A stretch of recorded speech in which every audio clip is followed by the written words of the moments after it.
So what up? Welcome to another episode, another video from Ballroom Boxing.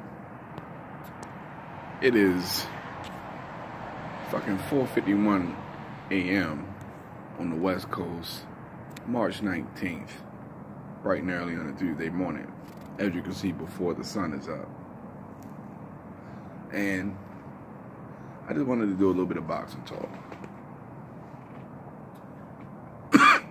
Excuse me. Excuse me. I was not able to. Excuse me. Actually, what I wanted to say is this. I do want to recap and give my opinion on the Luis Ortiz fight and the Iris Lara fight that happened about a week or so ago, a couple of weeks ago. Now, I actually did make videos, but those videos were taken down or blocked because I actually used some actual footage from the video while I was recording on my phone. So obviously the video got snatched. So I'm going to just do my quick commentary on those two fights. Luis Ortiz, I still think he is #2 pound for pound, the best heavyweight in the world, one of the most avoided fighters on the planet in the heavyweight division. A rematch between him and Deontay Wilder. I watch it. I pay for that. But I want to see these other fighters give Luis Ortiz, his just due.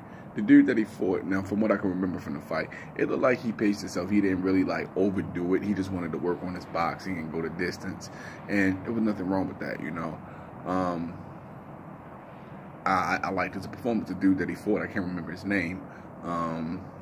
What is it? I can't remember his name. His last name is Hammer. That dude, Hammer.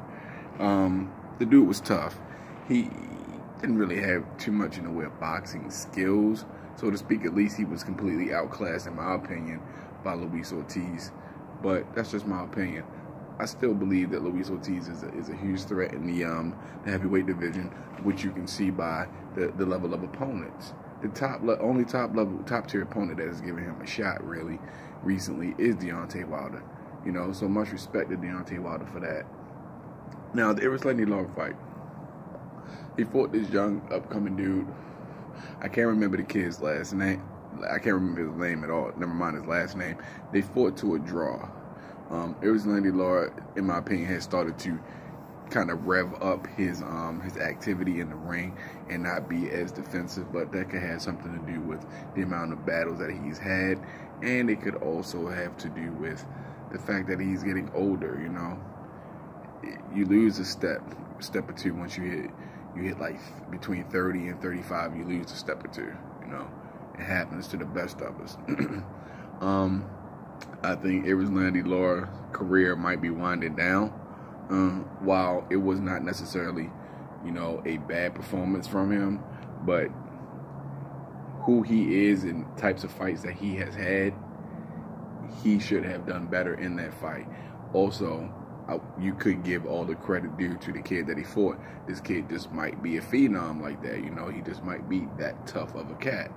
You know what I'm saying? It happens, Doesn't necessarily mean that Iris Lara's career is over because of this one fight. Because look at the fight with Jarrett Hurd. That was a toe-to-toe battle. And if Iris Lara, in my opinion, had not been dropped to that fight, he would have won that fight.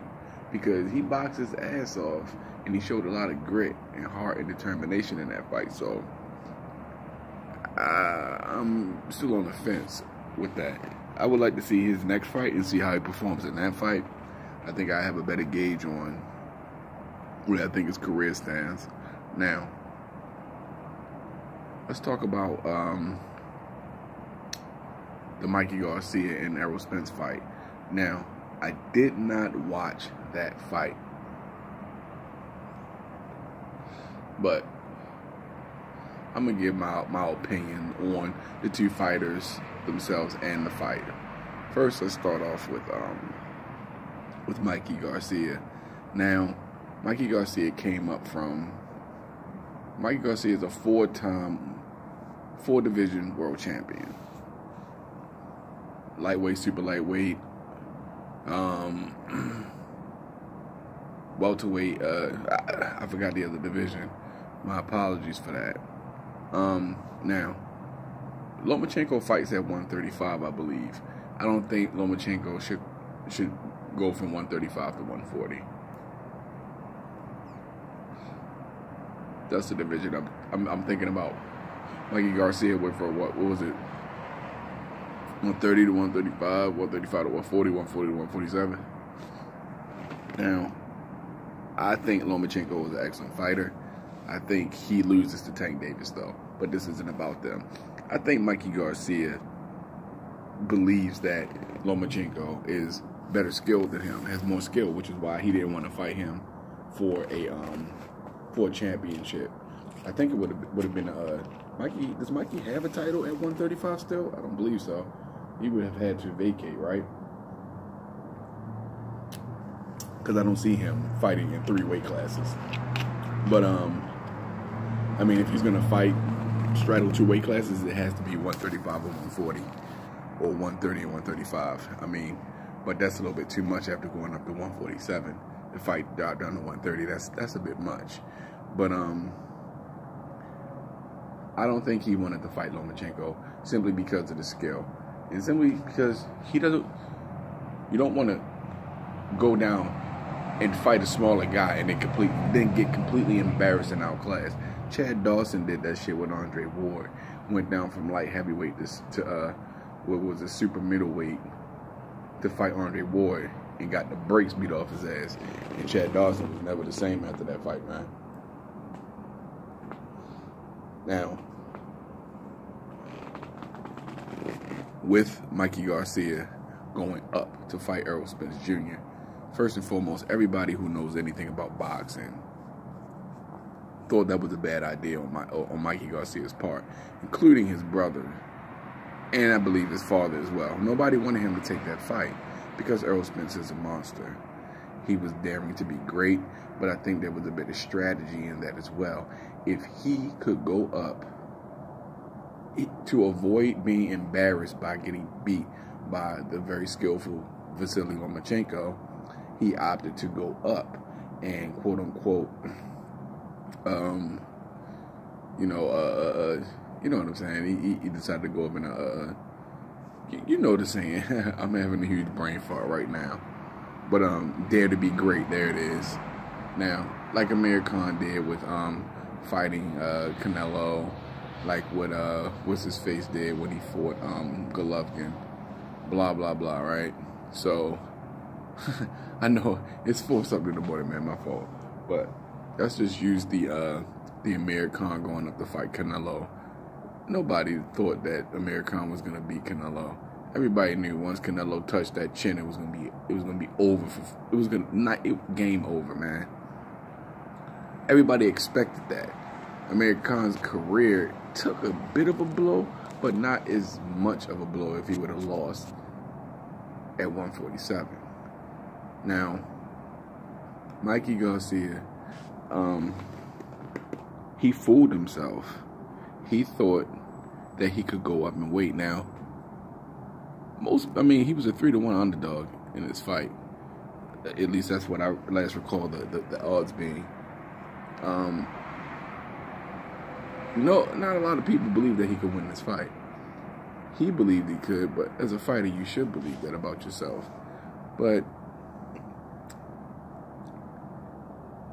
I think he feels as though, that was an L worth taking. But if he beats Errol Spence, not only is he, now the ultimate monster hunter, you know what I'm saying? He takes the crown of the 140-pound monster, Errol Spence, who is the boogeyman.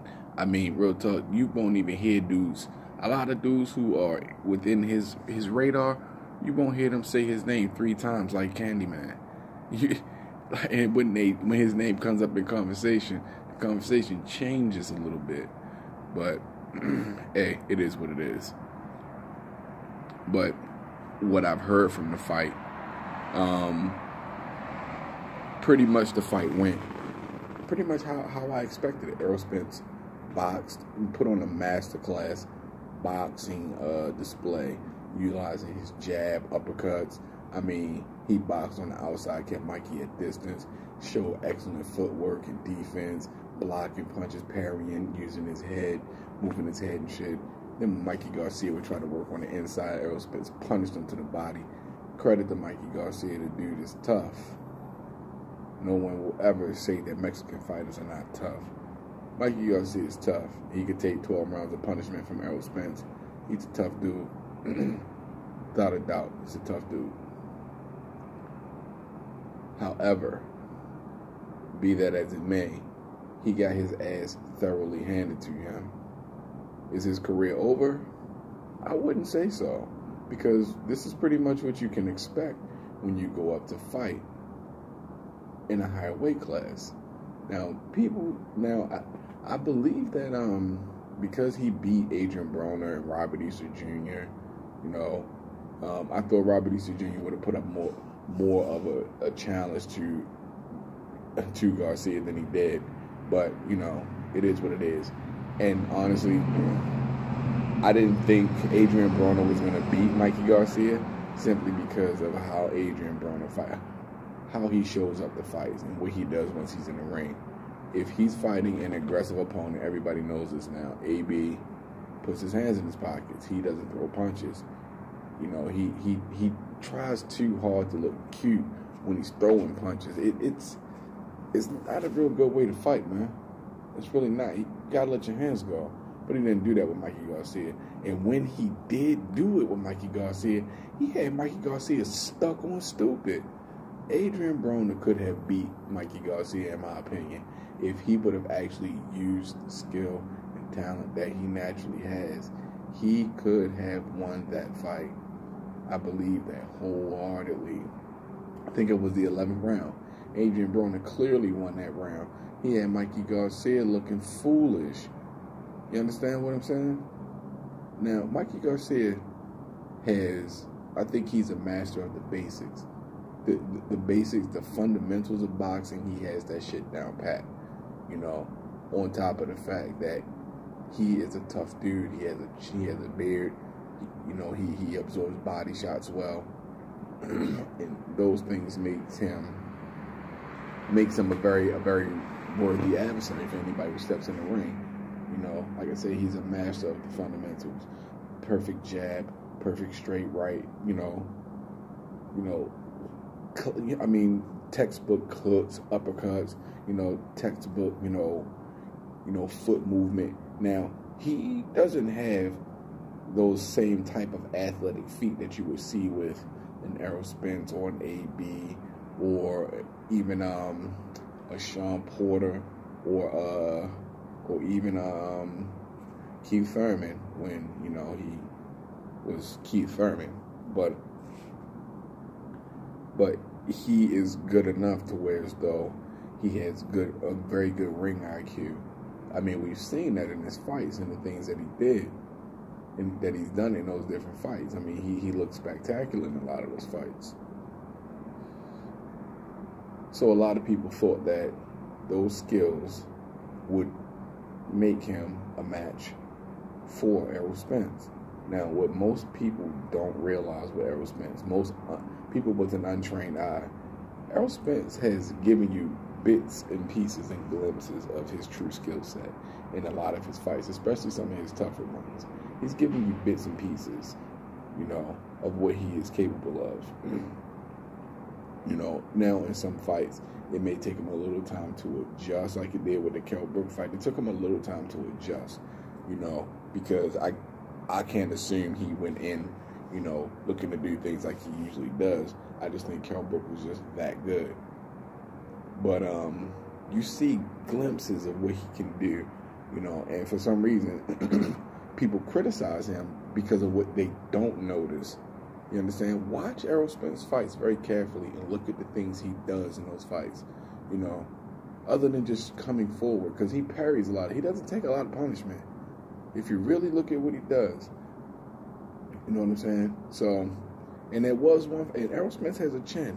It was tested by the dude, Latte, I believe. I could be pronouncing his name wrong. I can't remember which round of that fight it was, but right at the end of the round. Errol Spence got rocked in that fight. His knees buckled a little bit. It almost looked like a little bit when Floyd was fighting DeMarcus Corley, and he got rocked.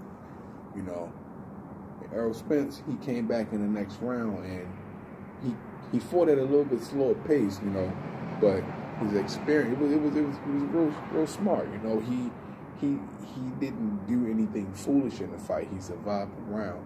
You know, you could even give that round to Larte. Also, you can give him 2 rounds because of what he did at the end of the round before. But Errol Spence recovered. He held his own. You know, I mean, he did his thing, and that showed to me that he had a beard. He could take a punch, and he was professional enough to know what to do in the situation when he got clapped. But anyway, I don't think Mikey Garcia's career is over. I just don't think he needs to fight at 147. He's not going to beat these guys at 147. There may be a couple of outliers that he could outclass, but he's not going to beat these guys at 147, man. I mean, seriously. He is not going to beat these guys. I'm not saying that these dudes knock him out or anything like that, but it's not going to beat him. Anyway, those are my opinions on those most recent fights from those notable fighters. Now, I did not see the Benavidez or J. Leon Love fight. I was busy that day, so, you know, my apologies for not keeping up with boxing like I normally do. I just have a lot on my plate, but as I can, I will come through. But if you want to know more about what I'm doing and what's going on with my company, The Grass Skirt Lounge, you can check us out at The Grass Skirt Lounge on Instagram. You can follow us on Twitter also, because most of my uploads from my YouTube page, which is also The Grass Skirt Lounge, and from Instagram, which is also The Grass Skirt Lounge, and at The Grass Skirt Lounge 2, TOO. Most of those uploads go straight to Twitter. So if you follow me on Twitter, you'll at least see the things that I upload, like when we do sessions, do events, and just different things, launching different products, and, you know, the taste testing and all that kind of stuff. But we'll be producing more videos. I just gotta be more aware of it because I just be too hands-on with shit. But again, that's The Grass Skirt Lounge and The Grass Skirt Lounge 2, TOO. Pardon me, on Instagram. YouTube is The Grass Skirt Lounge, and Twitter is The Grass Skirt Lounge. We do have a Facebook page. I do not check it that often, so you're better off getting in contact with me through the other 3 social media sites that I've named. If you want more information on what I'm doing, how to get in contact with me at all, holla at your boy. This has been another episode of Ballroom Boxing. Also, holla at my channel, Knowledge is Self-Determination, if you have not already done so, and African American Atheists. Peace.